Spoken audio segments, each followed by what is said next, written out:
Whether it be justice, vengeance, or the thrill of the kill, bounty hunting isn't for the faint of heart. Especially when your usual targets are superheroes.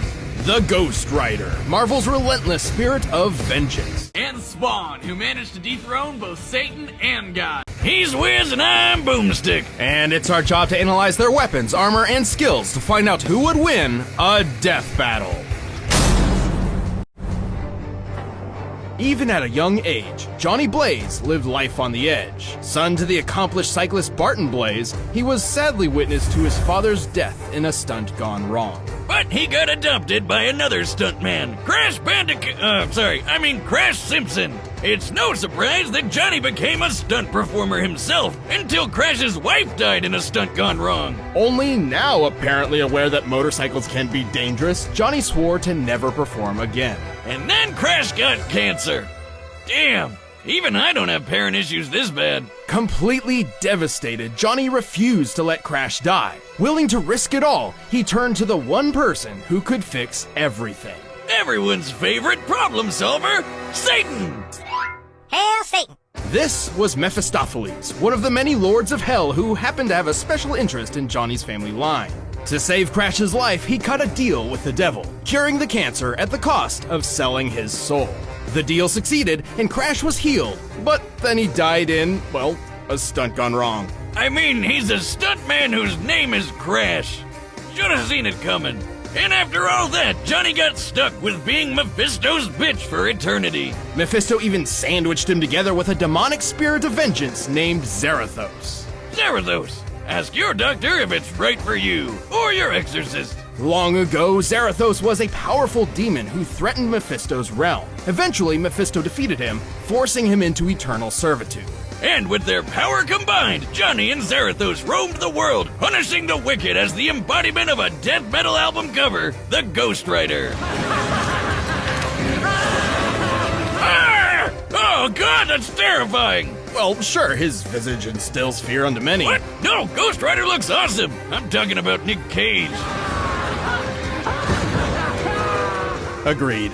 Anyway, as the Ghost Rider, he became one of the universe's greatest threats. He has superhuman strength and speed, and his skeletal body can regenerate from practically any amount of damage. And if Blaze's last name wasn't obvious enough, he can shoot fire! Oh, but not just any fire, hellfire. The best kind of fire. The kind that's infused with magic that burns not just your flesh, but bypasses conventional defenses to attack your very soul. He can throw fireballs, raise walls of flame, rain fire from the sky, and even conjure weapons and objects out of thin air, such as a demonic shotgun and an infinite stream of chains. And his badass ride, the Hell Cycle. This baby can look however Johnny wants, but he usually summons it as a panhead chopper.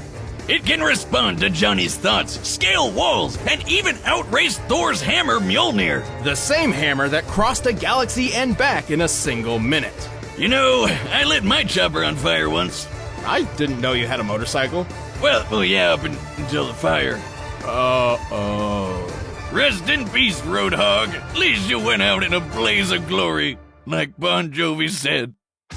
But while his hellfire and chains are vicious weapons in their own right, they're often used to ensnare the Ghost Rider's victims as he goes in for a truly diabolical kill. Or should I say, a penance. The penance stare is basically Hell's timeout corner of pain. Ghost Rider isn't angry, he's just disappointed, and he wants you to think about what you've done, and it to hurt. A lot. Under the penance stare, the Ghost Rider forces you to relive all the pain and misery you've inflicted on others throughout your entire life. No indiscretion, no matter how minor, is safe from the Ghost Rider's gaze. So that time I put ground laxatives in my 4th grade math teacher's coffee and gave her the shits, does that mean the stare would give my soul the shits too? Not literally, but you would experience the anger, humiliation, and the butt cramps. So basically eternal damnation, got it. But should your sins be so numerous and terrible, the penance stare could even obliterate your soul, leaving you an empty husk. The stare doesn't work on everybody, though. You might survive if you're blind, don't have a soul, draw power from pain, or if you're a weirdo like Thanos who gets off on that shit. Still, Ghost Rider's grab bag of hell powers let him tear up some of the biggest assholes in the world, and even some of the good guys like Hulk, Thor, and Doctor Strange. He's quick enough to dodge bullets or even outright catch them in his teeth. He's powerful enough to create massive eruptions, blow up mountains, and even tear down a skyscraper. The average skyscraper weighs over 200,000 tons. That's the same weight as 1,100 blue whales. Or one ex-wife.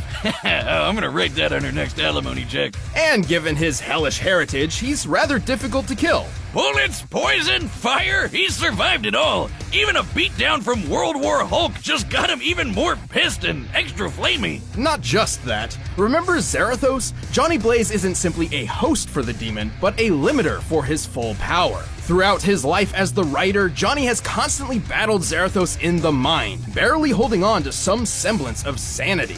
Should his will to resist the demon falter, Zarathos can take full control, and all hell breaks loose.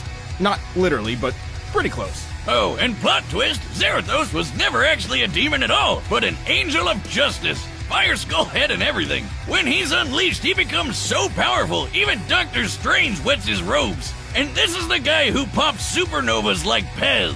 While Zarathos was bonded to another host, they even managed to defeat Mephisto in his own realm. For reference, Mephisto once battled Galactus, devourer of worlds. Stars detonated, galaxies trembled, and the entire universe was at risk, simply as a byproduct of their battle. And if Zarathos wasn't terrifying enough, he likes to eat souls. Of course, the Ghost Rider isn't invincible. Johnny is technically vulnerable as an ordinary human being. Even while transformed, the Rider can be killed via holy weaponry. But Johnny's doing alright, sitting pretty on Mephisto's throne. I guess things worked out okay for him, even if he's not too keen on being the devil's bounty hunter. So let this be a warning. Should you ever hear the rumble of a motorcycle in the distance and the glow of an ethereal flame on the horizon, count your sins, because the Ghost Rider is coming. And may God have mercy on your soul. Sorry, all out of mercy.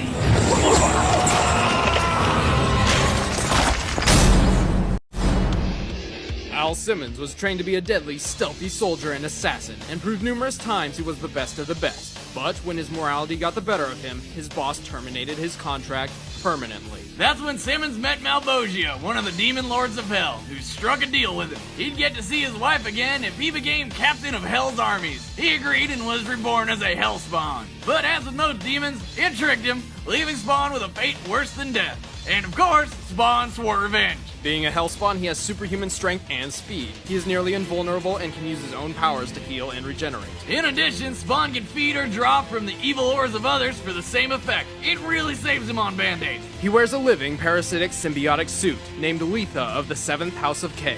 Letha has ridiculous powers. Basically, anything she or Spawn wants to happen can happen. The suit can create and control change, claws, spikes, and morph itself into pretty much anything Spawn wants. Like a badass cape that can trap enemies and protect Spawn from all sorts of danger. The suit has a mind of its own and can operate while Spawn focuses on other parts of the battle. It's strong enough to easily smash through brick and fast enough to block bullets. However, Letha feeds off necroplasm energy when using the suit's powers, a hellish matter which Spawn is entirely composed of. If Letha uses too much, Spawn will be sent back to hell. However, like Spawn, Letha can also feed off the evil and sin of others. Spawn's also got tons of magic powers. He can teleport, transform, blow things up, turn invisible, alter matter, talk to animals, fly with his cape, read minds, and open portals to heaven and hell. Holy crap! And he can control the elements, often using fire and water to defeat swarms of enemies. However, even with all these godlike abilities, Spawn usually resorts to his most primitive weapon. As he was trained in special forces for so long, Spawn is most comfortable using a gun. He's an expert in the use of nearly any firearm imaginable. Only two things can break through Spawn's defenses and hurt him: necro magic and holy weapons forged in heaven. In addition, he can only die if he's beheaded. Spawn's fought and killed all sorts of powerful enemies: assassins, cyborgs, vampires, ghosts, angels, demons, other Hellspawn, rampaging deities, even Satan and God. Yes, that old lady is the God. Really? God looks like my Nana. My demigod? And after being granted unlimited power from the mother of all things, Spawn banished God and Satan from the earth, which he wiped clean and rebuilt in his own image. He then willingly sacrificed his own god powers and eventually returned to his Hellspawn form. Oh, why the hell would he do that? He must have been really bored. Knock, knock.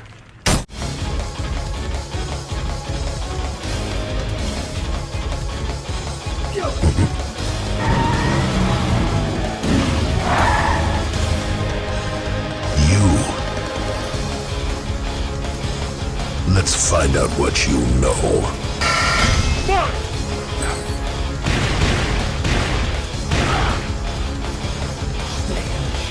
Nobody's gonna get in my way.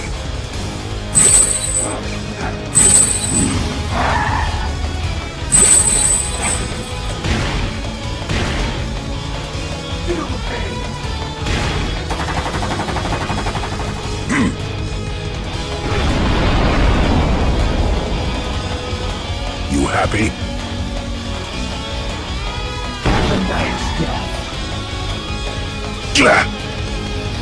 Gotta keep going. Away with you!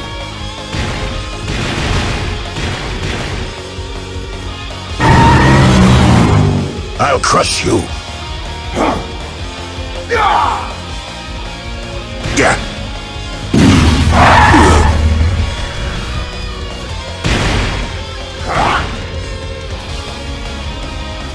Judgment Day.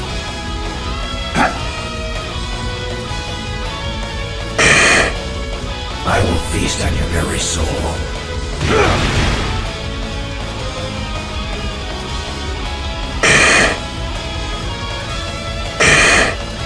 Now, last chance to get out of my face.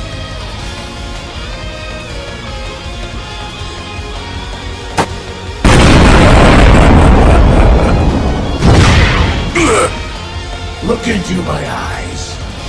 Get the hell out. Burn. Eat shame. I need no allies. KO! Damn, that was toasty! Wonder what Spawn. tastes like. The winner is Ghost Rider.